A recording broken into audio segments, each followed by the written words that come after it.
وبفتيك. لازم بفتيك يا زينب عشان الناس ما تقولش علينا حاجه. شايفين بقى الحلاوه والطعم؟ دايب، مش محتاج. عملت بقى النهارده شويه بفتيك كده حكايه مع سلطه الطحينه، بطاطس محمره. عايزه اقول لكم الزيتون الحلو الجميل ده انا اللي عاملاه والله. طبعا انتوا بقى تقدروا تعملوه جنب اي حاجه تحبوها. اقعد بس كده كمل كده. مكرونه سباكيتي، شويه رز بسمتي. أكلة جميلة جدا للرحلات. أنا دايما لما بنكون رايحين أي مصيف لازم أعمل لهم البفتيك ده سندوتشات. إحنا بنحبه جدا سندوتشات مع طحينة.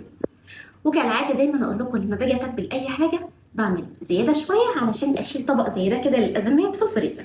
مرضتش أقل الكمية كلها. طبق جميل جدا ومميز. ان شاء الله الوصفه بالتفصيل هتنزل لكم. وانا زعلانه جدا، التفاعل مش عاجبني خالص والتعليقات مش حلوه خالص. ايه يا جماعه، زهقتوا مني ولا ايه؟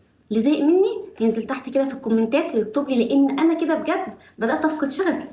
ولو فقدت شغفي مش هيحصل اي حاجه، مش هيحصل اي حاجه خالص. يلا مساءكم زي الفل.